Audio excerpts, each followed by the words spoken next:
اللہ کریم بقیہ قرآن عظیم کے تمام سپاروں کو صحیح تجوید سے پڑھنے اور آپ سب کو صحیح سماعت کرنے کی توفیق عطا فرمائے۔ سورہ یوسف کا بقیہ حصہ آج تلاوت ہوا اور سورہ رعد آج ہم نے تلاوت کی ہے اور سورہ ابراہیم۔ ان تمام صورتوں میں جو پیغامات آئے ہیں ان میں سے مختصر آپ کے سامنے رکھوں گا۔ پہلی بات، کل میں نے سورہ یوسف کا تفصیلی ذکر کیا اور اس میں اللہ کے نبی سیدنا یوسف علیہ السلام کے ابتدائی ایام سے لے کر ان کے بادشاہ مصر بننے تک کے احوال تھے۔ کئی لوگوں نے مجھے پھر یہ سوالات کیے کہ درمیان میں حضرت زلیخا کا ذکر ہوا تھا، ان کا کیا ہوا؟ تفصیلی ذکر تو نہیں ملتا قرآن پاک میں، جتنا ذکر آیا تھا اتنا میں نے سنا دیا۔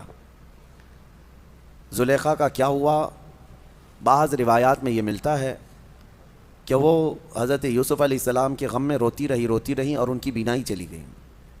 زمانے کے بعد جب یوسف علیہ السلام خود بادشاہ مصر بن گئے تو لوگوں نے آپ کو خبر کی ان کے متعلق کہ ایک خاتون ہے جو آپ کی محبت میں روتی رہتی ہے۔ حضرت یوسف علیہ السلام گئے، دیکھا، پہچان لیا، اور عمر زیادہ بھی ہو چکی تھی زلیخا کی، لیکن اللہ تبارک و تعالیٰ نے حضرت یوسف علیہ السلام کی دعا پر زلیخا کو آنکھیں بھی دی اور جوانی بھی دی۔ یہ تفصیلی ذکر قرآن پاک میں یا صحیح تفاسیر میں تو ہم نے نہیں دیکھا، بہرحال کچھ روایات ہیں۔ تو کچھ لوگوں نے سوال کیا تھا، ان کے لیے میں نے بتایا آپ کے لیے جو ضروری ہے وہ قرآن کی تفسیر سے وہ ساری چیزیں آپ کے سامنے رکھ دی گئی ہیں۔ بہرحال یوسف علیہ السلام کے اس پورے واقعے سے جو درس تھا وہ کل میں نے عرض کیا کہ اللہ تبارک و تعالیٰ کس کو کس جگہ پہنچاتا ہے اور وہاں سے کب نکالتا ہے یہ اس کی حکمت بہتر جانے، اور اس کی قدرت کے فیصلے بہت الگ ہوتے ہیں۔ اسی لیے کہا گیا ہے کہ کسی کو باپ کے گھر سے نکالنا اور کنویں میں پہنچانا زہریلے، اور زہریلے کنویں سے پھر بازار میں پہنچا دینا، بازار سے پھر عزیز مصر کے گھر میں، عزیز مصر کے گھر سے پھر جیل کے قید خانے میں 14 سال، پھر وہاں سے سیدھے اللہ تعالیٰ وزیر اعظم بنائے اور وزیر اعظم کے بعد پھر بادشاہ مصر بنایا۔ اور قرآن میں آج ہم نے تلاوت کی 13ویں پارے کے شروع میں رب تعالیٰ نے یہی فرمایا، یتبوأ منہا حیث یشاء، اللہ جس کو جہاں چاہتا ہے مقام عطا کرتا ہے، نصیب برحمتنا من نشاء، اللہ فرماتا ہے کہ ہم اپنی رحمت سے جسے چاہتے ہیں حصہ کثیر عطا کرتے ہیں، ولا نضيع اجر المحسنین، نیک کام کرنے والوں کا اجر ہم ضائع نہیں کرتے، یہ اللہ فرما رہا ہے۔ ہماری زندگی اسی طرح کے سفر سے گزرتی رہتی ہے، ہمیں بھی انتظار ہونا چاہیے۔ یہ ضروری نہیں ہے کہ رات قائم ہو گئی ہے تو رات ہمیشہ رہنے والی ہے، سورج کو نکلنا ہے، اجالے کو آنا ہے۔ چاند کو اگر گہن لگ گیا تو ایسا نہیں کہ برسوں چاند گہن لگا رہے گا، چھٹنا ہے اور آب و تاب سے اسے پھر چمکنا ہے۔ یہ نشیب و فراز زندگیوں میں آتے رہیں گے، کسی کو لمبے دنوں تک تکلیفیں۔ نبی پاک صلی اللہ تعالیٰ علیہ وسلم شعب ابی طالب کی گھاٹی میں 3 سال قید کا زمانہ گزارے ہیں۔ سوشل بائیکاٹ تھا مکہ والوں کا، ایسا کہ پہرا بٹھا دیا گیا تھا کہ کوئی کھانے پانی کی چیزیں بھی حضور تک نہ جانے پائیں، چمڑے کھائے، پتے کھائے 3 سال۔ پھر قریش کے ہی لوگ جو کافر تھے، ایمان والے نہیں تھے، ان میں سے ہی کچھ عقل والے تھے، ان کو رحم آیا۔ اس میں جبیر بن مطعم نام کا ایک شخص تھا، اور بھی کئی لوگ تھے۔ یہ آ کر کے مکہ میں حرم پاک میں وہ ایگریمنٹ انہوں نے پھاڑ ڈالا جو حضور پاک صلی اللہ تعالیٰ علیہ وسلم کے بائیکاٹ کے متعلق سارے مکہ والوں نے مل کے بنایا تھا۔ حالات ایسے تھے کہ حضور پاک صلی اللہ تعالیٰ علیہ وسلم کے سارے گھر والے اس تکلیف سے گزرتے رہے، لیکن کیا یہ شعب ابی طالب کی گھاٹی کا قید ہمیشہ رہا؟ وہاں سے نکالا گیا۔ ہجرت کے بعد اللہ تعالیٰ نے آپ کو قرار عطا کہ ہماری زندگیاں اسی طرح سے گزرتی رہتی ہیں، بس اللہ تبارک و تعالیٰ کی ذات سے لو لگائے رہیں اور انتظار کرتے رہیں کہ وہ کب ہم پر دروازے رحمت کے کھولے گا، کب ہمارے لیے اجالے لائے گا، لیکن آس و یاس اسی ذات سے لگائے رکھیں۔ ایک آیت آج ہم نے تلاوت کی ہے سورہ رعد میں۔ سورہ رعد جو ہے یہ 13ویں پارے میں آئی ہوئی سورہ ہے۔ اس سورہ کے متعلق یاد رکھ لیجئے، بڑی فضیلت والی سورہ ہے، اور جب کسی کے نزع کا وقت آ جائے اور روح نکلنے میں تکلیف بڑھ جاتی ہو تو فرمایا گیا کہ اس کے سرانے کے پاس سورہ رعد کی تلاوت کرے، اس کی روح آسانی سے نکل جائے گی۔ یعنی نزع میں آسانی، سکرات کے وقت آسانی کے لیے سورہ رعد کی تلاوت سرہانے کے پاس کی جاتی ہے۔ یہ 13ویں پارے میں موجود ہے۔ رعد کا مطلب ہے یعنی بجلی جو چمکتی ہے، یہ رعد ہے، کڑک جس کو کہتے ہیں۔ یہ کیا ہے؟ یہ بجلیاں جو چمکتی ہیں اس کے متعلق کیا ہے؟ بارشوں کے موسم میں یا دیگر موسموں میں آپ دیکھتے ہوں گے کبھی آسمان پر اتنی تیز چمک پیدا ہوتی ہے اور پھر اس کے بعد بہت سخت ہیبت ناک آوازیں آتی ہیں، بھڑ بھڑ بھڑ کی آوازیں۔ یہ کیا ہے؟ یہ کیا ہے؟ اس کے متعلق روایات میں ہے کہ فرشتے آسمانوں کو ہانکتے رہتے ہیں اپنے کوڑے سے، اور جب فرشتے کوڑا مارتے ہیں، بعض میں ہے کہ فرشتے جب کوڑا مارتے ہیں آسمان پر تو یہ بجلی کی چمک پیدا ہوتی ہے اور ان کے کوڑے کی آواز ہوتی ہے جو پوری دنیا سنتی ہے، اس قدر ہیبت ناک ہوتی ہے۔ اس سے آپ اندازہ کریں وہی کوڑا قیامت کے دن مجرموں کو مارا جائے گا۔ آسمان کو جب مارا جاتا ہے تو اتنی تیز روشنی پیدا ہوتی ہے، اور اگر اس سے آگ گر جائے تو نیچے جہاں گرے وہ سب جل کر خاک ہو جائے، اور آواز اتنی خطرناک کہ پورا علاقہ سن لیتا ہے۔ پھر قیامت کے دن جب فرشتے کوڑے لگائیں گے، وہی کوڑے ہیں، ہمارا جسم کیسے اس چیز کو اٹھا سکے گا، برداشت کیسے کر سکے گا؟ بہرحال ایک آیت ہے اس میں سورہ رعد میں، اس کی تلاوت کرنی چاہیے جب بھی بجلیاں گرجتی ہیں۔ وَيُسَبِّحُ الرَّعْدُ بِحَمْدِهِ وَالْمَلَائِكَةُ مِنْ خِيفَتِهِ وَيُرْسِلُ الصَّوَاعِقَ فَيُصِيبُ بِهَا مَن يَشَاءُ وَهُمْ يُجَادِلُونَ فِي اللَّهِ وَهُوَ شَدِيدُ الْمِحَالِ۔ اللہ فرماتا ہے یہ کڑک اللہ کی تسبیح بیان کرتی ہے، اس کے حمد کی، اور فرشتے خوف کھاتے ہیں، ڈرے ہوئے ہوتے ہیں، اور اللہ فرماتا ہے یہ بجلیاں اللہ چھوڑ دیتا ہے جسے چاہے جا کر کے لگ جاتی ہیں۔ یعنی یہ کرنٹ جو چلتا ہے بجلی کوڑے مارنے کے بعد، یہ دنیا میں کہیں نہ کہیں گرتی ہے اور جس کو چاہے وہ بجلیاں جلا کر خاک کر دیتی ہیں۔ اللہ تبارک و تعالیٰ نے اس کا ذکر اس سورہ میں بیان فرمایا۔ اسی سورہ میں ایک آیت ہے، اللہ فرماتا ہے ان اللہ لا یغیر ما بقوم حتی یغیروا ما بانفسہم۔ بے شک اللہ تعالیٰ اس وقت تک کسی قوم کی حالت نہیں بدلتا جب تک وہ قوم خود اپنی حالت بدلنے کی فکر نہ کرے۔ قوت فکر و عمل پہلے فنا ہوتی ہے جب کسی قوم کی شوکت پہ زوال آتا ہے۔ سچ کہا ہے، سوچنے سمجھنے اور بدلنے کی طاقت جب ختم ہو جاتی ہے آدمی کی، تب وہ زوال پذیر ہوتا ہے، گرنے لگتا ہے۔ جس کو یہ فکر ہے کہ مجھے بدلنا ہے، اللہ تعالیٰ کی طرف سے اس کے لیے دروازے اور کھولے جاتے ہیں۔ کچھ لوگ یہ سوچتے ہیں یہاں بیٹھ کر کے میں متقی بن جاؤں، میں بیٹھ کر کے اللہ کا ولی بن جاؤں، میں کچھ کام نہ کروں اور مجھے ہر گناہ سے بچنے کی عادت ہو جانا چاہیے۔ ایسا کیسے ہوگا؟ تمہیں شوگر سے بھی بچنا ہے اور بی پی سے بھی بچنا ہے، لیکن روز 1 کلو شکر بھی کھاتے ہو، 1 کلو نمک بھی کھاتے ہو، کیسے ہوگا؟ تمہارا خود کا عمل، تمہاری کوشش جب تک نہ ہوگی، اللہ تعالیٰ فرماتا ہے ہم نہیں بدلیں گے ان کی حالتوں کو۔ اور جب تم بدلنا چاہو گے تو اللہ کیسے بدلتا ہے پتہ ہے؟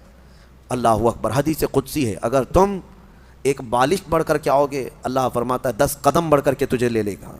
اللہ کی رحمت 10 قدم آگے بڑھ کر تجھے لے لے گی۔ تم چل کر کے آؤ گے تو اس کی رحمت دوڑ کر کے لے لے گی، لیکن شرط ہے کہ تم بدلنا چاہو۔ تم نے اگر جس دن یہ ارادہ کر لیا، عزم کر لیا، اللہ کی طرف سے مزید دروازے کھولے جاتے ہیں۔ لوگ یہ کہتے ہیں نا توبہ کرنے کے بعد بھی پھر وہی ہوتا ہے، چھوٹتا نہیں۔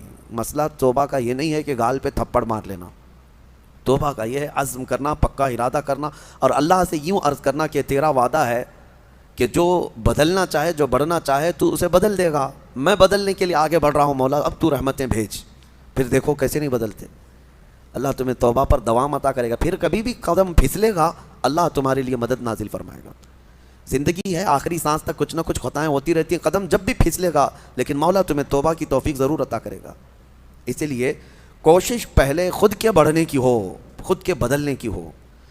ایک بات یاد رکھیں، ہمارے معاشرے میں اچانک کوئی ہوا نہیں آئے گی جو سب کو پرہیزگار بنا کے چلی جائے گی۔ ہمارے محلے میں کبھی ایسی بارش نہیں ہو جائے گی کہ اس بارش میں جتنے بھیگ جائیں گے سب اللہ کے ولی بن جائیں گے، نہیں، پرٹیکولر ہر ایک کو بدلنے کی کوشش کرنی ہوگی، تبھی انقلاب آتا ہے۔ ایک ایک آدمی بدلنے کی سوچے اور پھر دیکھے انقلاب آتا ہے۔ ریولیوشن یوں ہی آتا ہے، لوگوں کی چینجنگ سے آتا ہے۔ بشر کو اللہ کا سلام پہنچاؤ، جبکہ وہ شراب کا اڈا چلاتے تھے، تو اس بزرگ نے یہ سوچا کہ میرا یہ وہم ہوگا۔ 3 دن مسلسل خواب دیکھا، اس کے بعد آ کر کے بشر سے کہا، اے بشر مجھے نہیں معلوم، لیکن مسلسل 3 راتوں سے میں خواب میں رسول اللہ کو دیکھ رہا ہوں، اللہ کی طرف سے تجھے سلام پہنچانے کا حکم فرما رہے ہیں۔ تھے تو مسلمان لیکن بھٹکے ہوئے، راستہ چینج تھا، اسی وقت اپنے شراب خانے سے باہر نکلے، چیخ مار کر کی عرض کرنے لگے، مولا تو یقیناً رحیم و کریم ہے، ستار ہے، ایک بسم اللہ کے ٹکڑے کی میں نے عظمت کی اور تو رب العالمین مجھے سلام بھیجتا ہے، لیکن اتنا ہی نہیں کہ ایک سلام آیا اور پھر اس کے بعد اپنا دھندا چلتا رہا۔ بشر حافی نے عزم کر لیا تھا، ارادہ کر لیا تھا کہ پلٹ کر کے میں اپنے اڈے کو دیکھوں گا نہیں۔ وہاں سے جو نکلے ننگے پیر نکلے اور زندگی بھر ننگے پیر ہی چلتے رہے، پھر چپل پہنے ہی نہیں، کیونکہ چپل چھوڑ کر کے باہر آئے تھے اس بزرگ سے ملنے کے لیے، اسی حالت میں نکل آئے۔ تو جب کسی کا پکا ارادہ ہوتا ہے تو اب اللہ تعالیٰ نے ان کے لیے ایسے دروازے کھولے، اللہ اکبر، وہ بغداد کے قطبوں میں شمار ہوئے ہیں، قطب الاقطاب تھے، اللہ کے ولیوں میں تھے۔ اور حد تو یہ ہے کہ ایک بزرگ نے دیکھا بغداد میں ایک کتے نے راستے پر پیشاب کیا ہے، پخانہ کیا شہر کے راستے پہ۔ اس بزرگ نے فرمایا جاؤ دیکھو آج بشر حافی کا انتقال ہو گیا ہوگا۔ تو لوگ جا کر کے معلوم کیے تو صحیح میں اسی دن حضرت بشر حافی کا انتقال ہوا تھا۔ اس بزرگ سے پوچھا کہ آپ کو کیسے خبر ہوئی؟ کہا کہ جب تک بشر حافی زندہ تھے پورے بغداد کے کسی راستے پر کوئی جانور پیشاب و پخانہ نہیں کرتا تھا، اس لیے کہ وہ ننگے پیر چلا کرتے تھے۔ اللہ نے ہر راستے کو ان کے لیے پاک کر رکھا تھا۔ یہ ہے رحمت الہی، جب بدلنا چاہے بندہ مولا اس کے پیروں کو بھی چلنے کے لیے پاک راستے عطا کرتا ہے۔ میرے عزیزو، اسی لیے اعلیٰ حضرت نے ترجمہ بھی کیا اہدنا الصراط المستقیم کا، کیا اللہ تو سیدھا راستہ دکھا نہیں، چلا، کیونکہ اب میں چلنے کی کوشش کر رہا ہوں، میں آ گیا ہوں، نماز میں آیا ہوں، یہ سیدھا راستہ ہی تو ہے، لیکن اب آگے اے مولا تو چلا۔ جس کی بھی یہ دعا قبول ہوئی مولا کریم اس کو آخری سانس تک ہدایت پر رکھے گا، چلائے گا۔ لیکن میرے عزیزو بنیاد یہی ہے، قرآن کی یہ آیت ہمیں بتاتی ہے تمہاری طرف سے شروعات ہو، پھر اللہ کریم کی طرف سے رحمتیں کھل جائیں گی۔ گھر میں بیٹھ کر کے صرف لوگ جو آسان نسخے چاہتے ہیں، واٹس ایپ میں دیکھو ابھی وظیفے بھرے ہوئے ہوں گے، ہر جگہ سے انسٹا میں واٹس ایپ میں اتنے وظیفے آتے ہیں جو اللہ کے ولی بنا دیں گے 2 گھنٹے کے اندر، یہ پڑھنے سے وہ ہو جائے گا، وہ پڑھنے سے یہ ہو جائے گا، دوسروں کا مال کھاتے رہو اور وظیفے کرتے رہو، لوگوں کو ٹوپی ڈالتے رہو اور یہاں 100 وظیفے پڑھتے رہو، ان وظیفوں کا اثر نہیں ہوگا، تمہارے اندر سے تبدیلی ہو۔ حرام کھا کر کے تم 1000 بار بھی پڑھتے رہو تو تمہاری زبان سے کوئی جملہ آسمان تک نہیں جائے گا۔ تمہیں ان تمام چیزوں کو چھوڑ کر کے پھر دیکھو، آپ کو پتہ ہے محبوب الہی رحمۃ اللہ علیہ کے پاس ایک شخص آیا، کہا میری بیٹی کی شادی ہونی ہے، کچھ دے دیجئے۔ انہوں نے کہا جا باہر کچھ ڈھیلے پڑے ہوں تو لے آؤ۔ وہ 3 ڈھیلے لے آیا، آپ نے کچھ پڑھ کر کے دم کیا، لے جا اس کو۔ اس نے دیکھا ڈھیلے دیے، لیکن باہر آ کر دیکھا تو وہ سونے کے تھے۔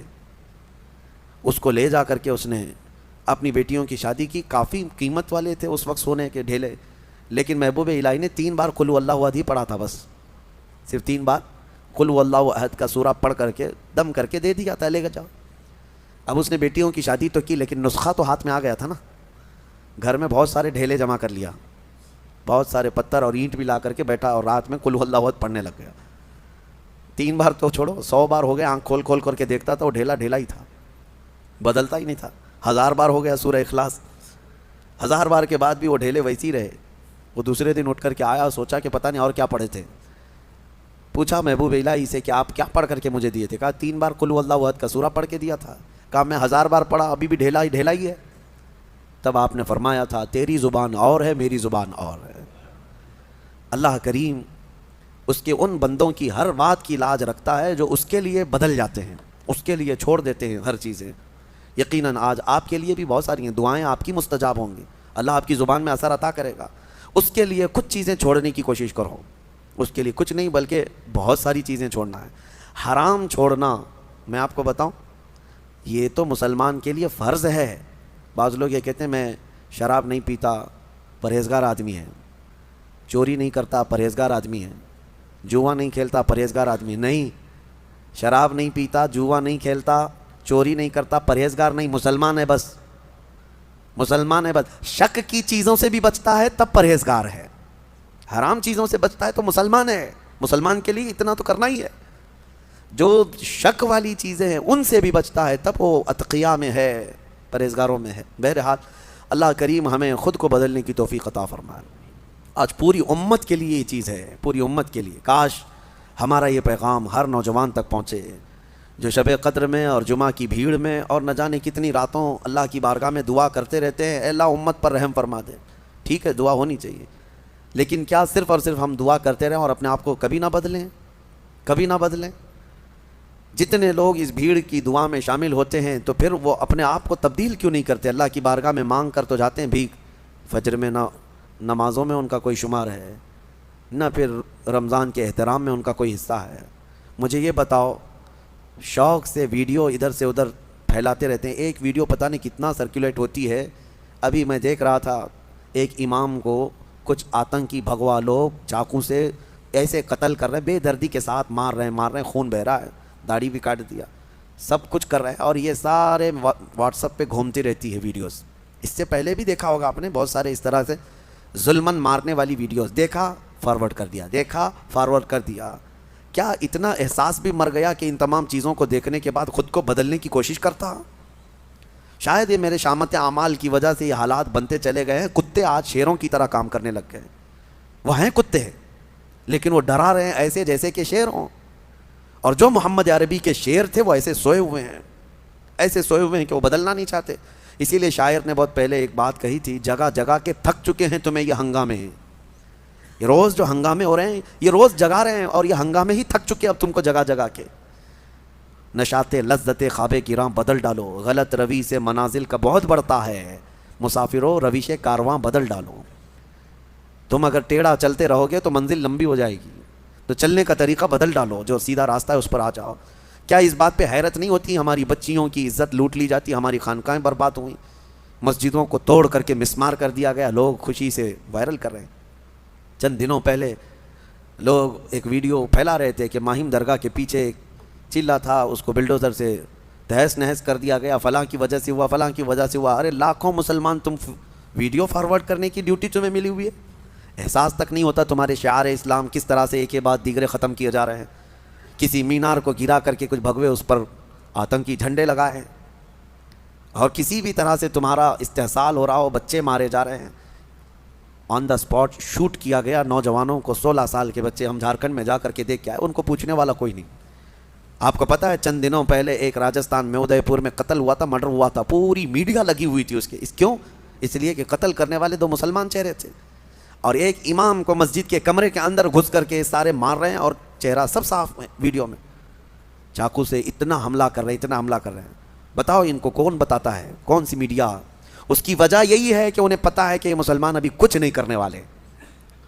ابھی میں دیکھ رہا تھا ہمارے صوبہ کرناٹک میں الیکشن ہونے جا رہے ہیں، اور اس الیکشن میں ایک طرفہ باتیں ہیں۔ میں یہ باتیں کیوں کہہ رہا ہوں آپ کو بتاتا ہوں کہ احساس کہاں چلا گیا ہمارا کہ ہم ہر چیز اب سہنے لگ گئے اور بدلنا ہی نہیں چاہتے۔ مسلمانوں کا ایک ریزرویشن تھا 4% غالباً، وہاں پہ 4% یا جتنا بھی تھا، اور بیٹھ کر کے پارلیمنٹ میں، صدن میں سارے لوگوں نے فیصلہ کر لیا مسلمانوں کا ریزرویشن کینسل، ختم۔ مسلمانوں کا ریزرویشن ختم کر کے وہ دلت طبقے کے کئی برادریوں میں اس کو تقسیم کر کے دے دیا گیا۔ میں بات بتا رہا ہوں، مجھے کسی ریزرویشن کی ضرورت نہیں، لیکن کیسے یہ درندے ننگا ناچ ناچتے ہیں اور سارے لوگ ہمارے منظر دیکھتے رہتے ہیں۔ بانٹ کر کے دوسرے طبقوں کو دے دیا گیا، دوسری برادریوں کو، لیکن ایک سماج ہے، ایک برادری ہے جس کو 2.5% بڑھا کر کے دیا ہے گورنمنٹ نے، پہلے سے آلریڈی ان کا ریزرویشن تھا، 2.5% اور بڑھا کر کے دیا، لیکن اس کے باوجود وہ پوری برادری کے لوگ سڑکوں پر آئے، توڑ پھوڑ کیے، بڑے بڑے نیتاؤں کے گھروں کو گھیرا کر لیے، صرف اس لیے کہ ہمیں کم بانٹا گیا ہے۔ ایک برادری والے، ایک سماج والے پورے سڑکوں پر ہیں کہ 2.5% جو ریزرویشن بڑھا کر کے دیا گیا ہے یہ کم بڑھایا گیا، ہمیں اور زیادہ بڑھا کے دینا تھا، اور ایک طرف یہ کروڑوں مسلمان ہیں جن کا پورا صاف کر دیا گیا ہے اور کوئی بولنے کے لیے تیار نہیں۔ یہ ہماری احساس کی موت نیت اور کیا ہے؟ آپ کو ایسا لگ رہا ہوگا کہ میں سیاسی باتیں کر رہا ہوں، بلکہ حقیقت یہ ہے کہ تمہاری ہر چیز چھین لے جانے کے بعد تم صرف اور صرف واٹس ایپ پہ فارورڈ کرتے رہ جاؤ کہ باقی کچھ نہیں۔ اور وہ نیتا کہاں ہیں جو بیچارے بھیک مانگنے کے لیے تو آ جاتے ہیں، لیکن ان معاملات پر کلام کرنے کی بھی بات نہیں ہوتی۔ خیر، میرا خلاصہ کلام یہی ہے، نہ سنبھلو گے تو مٹ جاؤ گے اے ہندی مسلمانوں۔ اقبال نے بہت پہلے کہا تھا، نہ سنبھلو گے تو مٹ جاؤ گے اے ہندی مسلمانوں، تمہاری داستان تک نہ ہوگی داستانوں میں، تمہاری داستان تک نہ ہوگی داستانوں میں۔ اور اسی اقبال نے کہا تھا، کہاں تم بیٹھنے لگ گئے آج، گٹر پہ، نالوں پہ، نکڑ پہ، تمہاری یہ جگہ ہے، تمہاری یہ جگہ ہے، نہیں تیرا نشیمن قصر سلطانی کے گنبد پر، تو شاہین ہے بسیرا کر پہاڑوں کی چٹانوں میں۔ تم امت محمدیہ ہو، بہرحال ہو سکتا ہے میری یہ بات کسی پر اثر کر جائے۔